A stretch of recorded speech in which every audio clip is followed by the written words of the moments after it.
오늘부터 함께 새벽에 갈라디아서를 묵상하게 되는데요. 갈라디아서의 전체를 아우르는 주제는 신약 성경 전체에 있어서도 매우 중요한 그런 주제라고 할 수가 있습니다.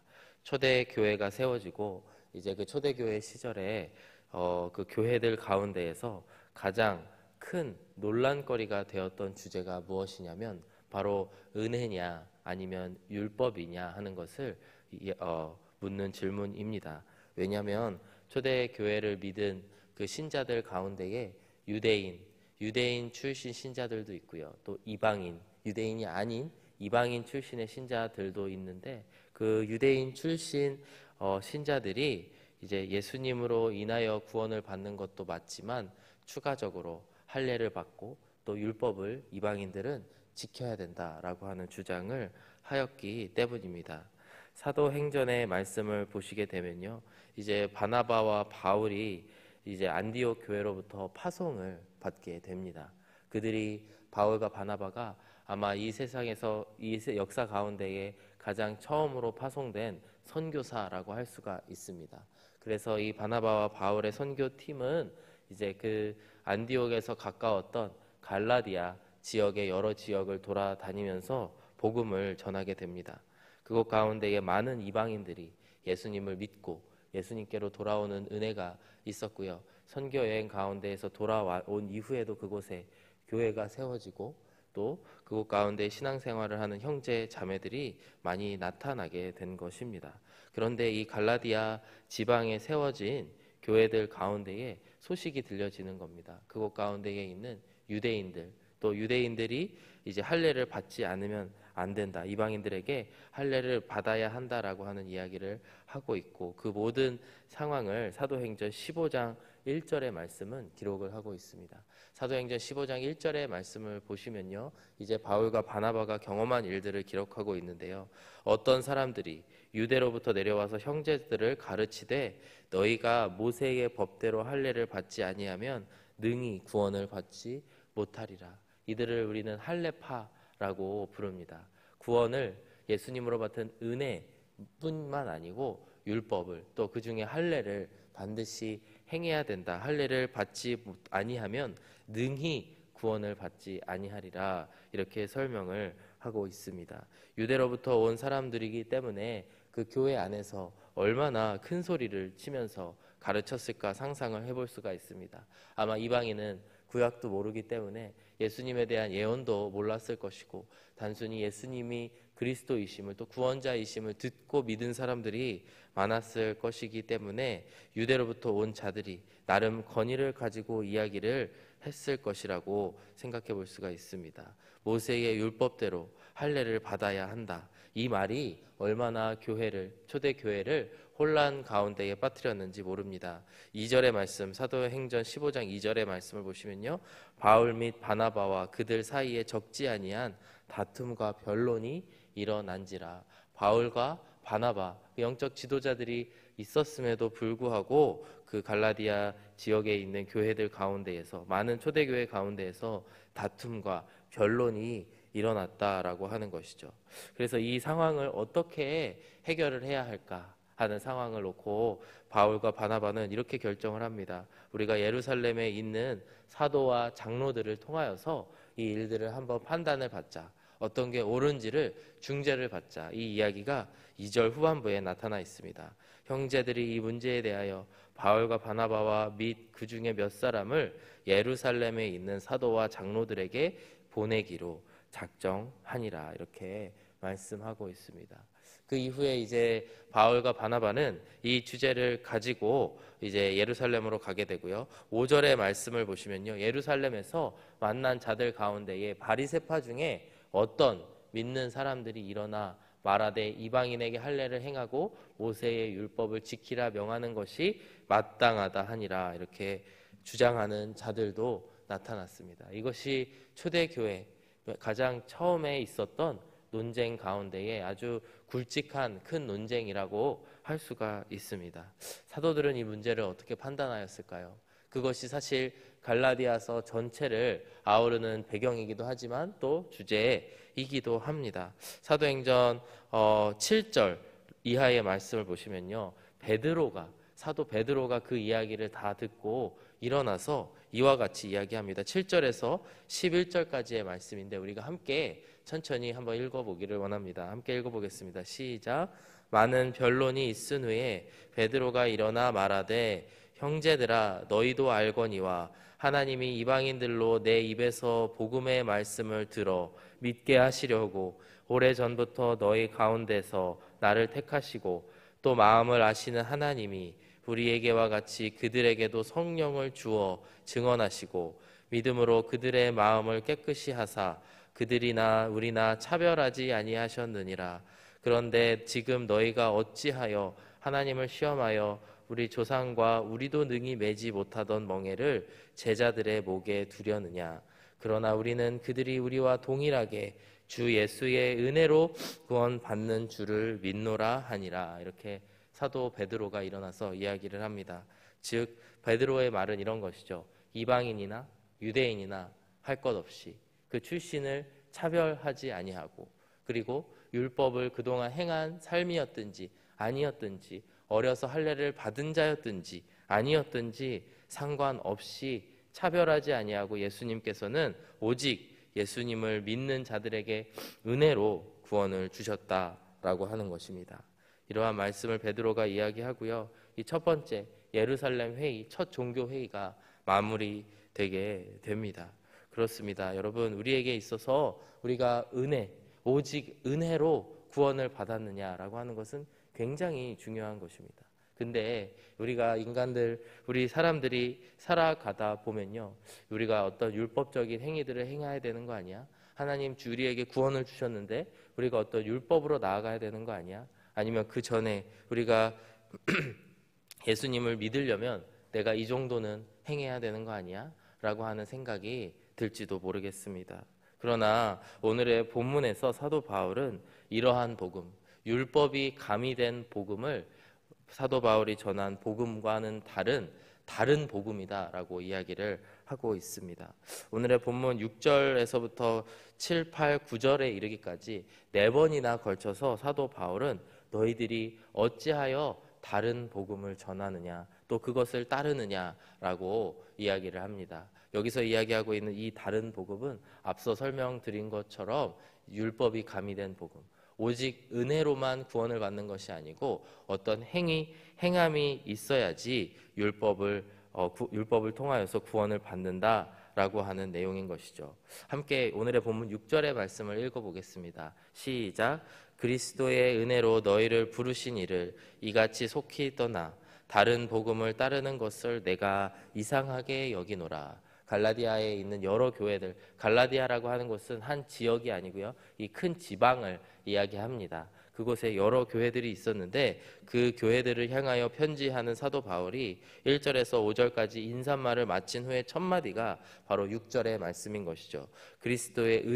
오직 그리스도의 은혜로 너희를 부르시고 구원하셨다라고 하는 이 복음의 소식을 너희가 이같이 속히 떠나서 다른 복음을 따르는 것을 내가 이상하게 여기노라. 이렇게 편지의 본론이 시작이 되게 됩니다. 바나바와 바울을 통하여 복음을 들은 그들이 너무나 빨리 교란되어서, 그래서 다른 복음을 믿고 있는 것을 사도 바울은 너무나 의아하게 생각하고 있는 것입니다. 7절의 말씀을 보시면요, 이 다른 복음을 믿는 자들은 교란을 가져온다라고 이야기를 합니다. 다른 복음은 없나니 다만 어떤 사람들이 너희를 교란하여 그리스도의 복음을 변하게 하려 함이라. 즉 사도 바울과 바나바를 통하여서 전달된 그 복음이 변형되었고, 그러한 복음은 복음이 아니다, 다른 복음은 없다라고 이야기를 합니다. 그리고 8절과 9절에 걸쳐서 두 번에 걸쳐서 바로 이러한 다른 복음을 따르는 것은 곧 저주를 받는 길이다라고 강조하고 있습니다. 그러나 우리나 혹은 하늘로부터 온 천사라도, 즉 그 어떤 누구라고 할지라도 우리가 너희에게 전한 복음 외에 그 다른 복음을 전하면 저주를 받을지어다. 이렇게 추상 같은 경고의 말씀을 하고 있습니다. 이 문제를 우리가 함께 갈라디아서를 묵상하면서 이 문제 가운데 나아갔으면 좋겠습니다. 오늘날에 우리는 이러한 사도 바울이 지적하고 있는 율법주의, 또 우리 가운데의 어떤 종교주의, 이러한 모습들이 없을까요?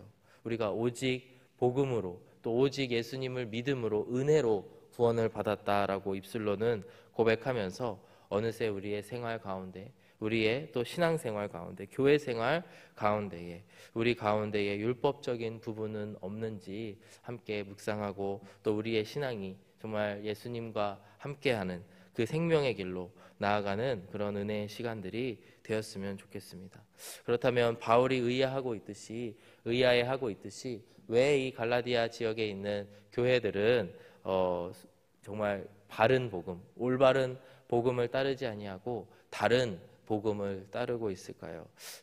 그 이유를 저도 약 2가지로 정리하고 싶습니다. 먼저 우리가 율법적인 신앙생활을 하게 되면요, 정말 은혜로, 진실로 신앙생활을 하는 것보다 더 편리하기 때문에 그렇다고 생각을 합니다. 왜 그러냐면 율법적으로 살아가는 것이 우리가 어떤 행위만 반복하면 된다라고 생각하기 때문에 오히려 우리의 신앙생활을 편하게 할 수 있다고 생각을 합니다. 제가 중고등부 시절에 야베스의 기도가 유행이었습니다. 그래서 원컨대 주께서 나에게 복에 복을 더하사, 줄줄 외우고 있습니다. 저도 지금도.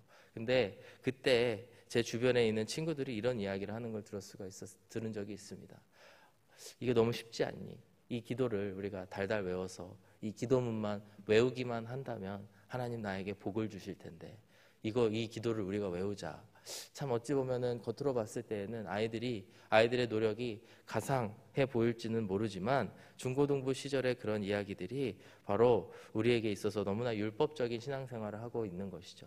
바로 우리가 하나님의 마음은 알지 못하고, 또 하나님의 은혜로 주신 그 구원을 알지 못하고, 내가 율법적으로 이것들을 외우기만 한다면 하나님께서 나에게 복을 주실 거야, 그런 이야기를 하기도 하는 것입니다. 이것이 바로 너무나 율법적이어서 편한 신앙생활인 것이죠.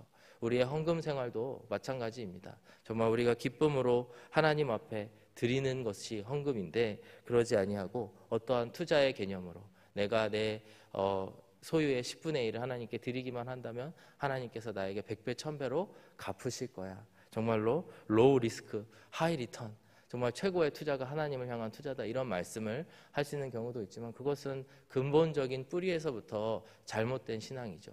그러나 뒤집어서 생각해 보면은 그런 신앙생활이 우리가 더 편한 신앙생활이 될 수 있는 것입니다. 오히려 하나님의 마음을 알고 하나님을 쫓아가는 것이 우리가 더 힘든 이 땅에서의 생활이 될 수가 있습니다. 왜냐하면 은혜의 복음은 우리에게 어떠한 이 땅에서의 영달을, 이 땅에서의 성공을 보장하지 않기 때문이죠. 반면에 율법적인 것은 이 땅에서의 어떠한 그러한 성공을 목표로 해서 나아가는 그런 모습인 것입니다. 그렇기 때문에 우리가 이러한 율법적인 복음으로 변질되는 두 번째 이유는 바로 우리 안에 있는 욕심과 결탁되기 때문입니다. 우리가 편리해서 그렇게 하기도 하지만 그 편리의 중심에는 무엇이 있냐면 결국에는 하나님께서 나에게 복을 주실 것이다, 나에게 복을 주실 것이고 하나님이 바로 그 수단이다. 그렇기 때문에 내가 율법적으로 이러한 일, 최소한 내가 교회에서의 봉사는 이 정도는 해야 되고, 내가 그래도 이 정도는 하나님께 투자를 해야 된다라고 생각하는 것이 우리들 안에 있는 잘못된 그러한 복음, 다른 복음을 섬기는 모습이라고 할 수 있는 것입니다. 그렇기 때문에 우리가 진정으로 경계해야 되는 것, 우리의 신앙이 너무나 물질주의적이 되는 것을 경계해야 되고요, 또 세속적인 모습이 되는 것을 경계해야 된다라고 하는 것입니다.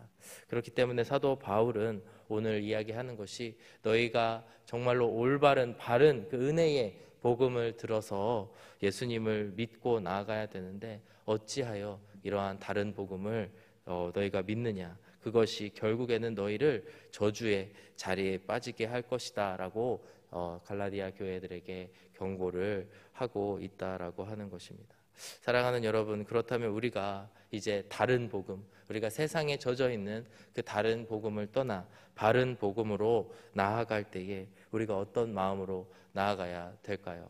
바로 우리가 하나님과 처음 만난 그때를 기억하고 또 하나님께서 우리에게 주시는 그 은혜를 기억해야 될 줄로 믿습니다.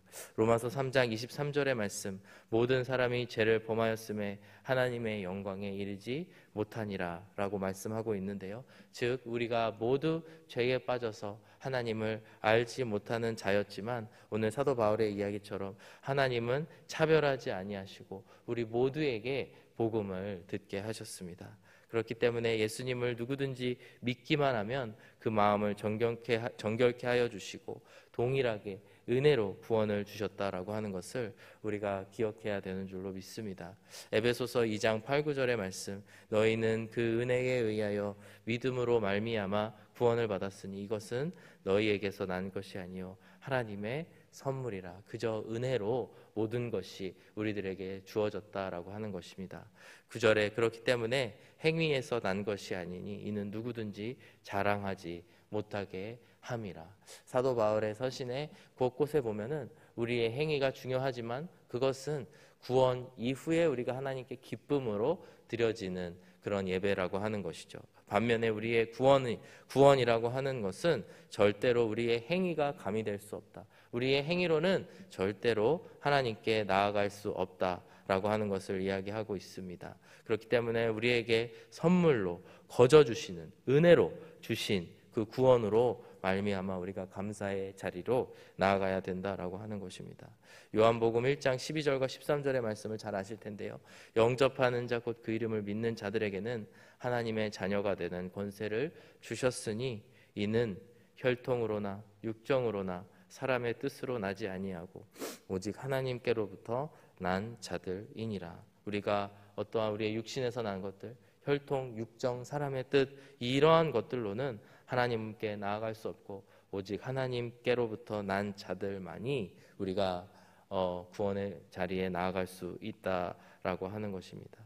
여러분, 그렇습니다. 우리가 바른 복음을 버리고 다른 복음, 이 율법의 복음, 이 복음을 따르는 것은 세상 편한 길일 수도 있습니다.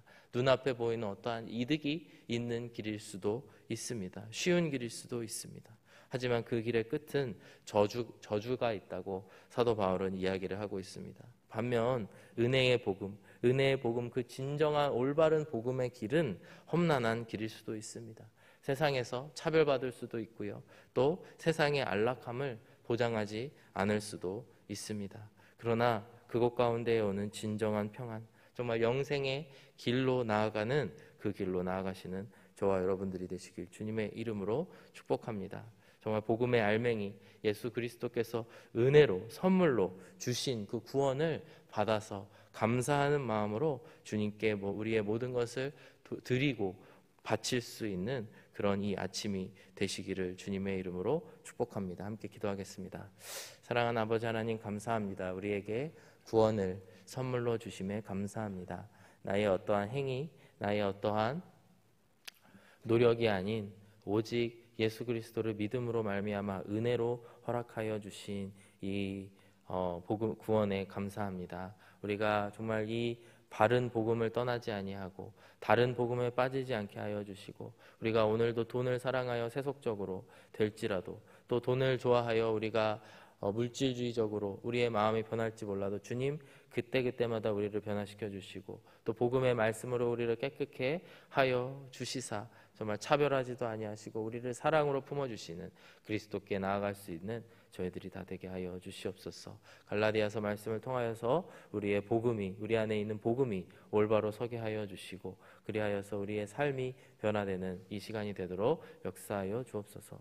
감사드리며 예수 그리스도의 이름으로 기도드렸습니다. 아멘.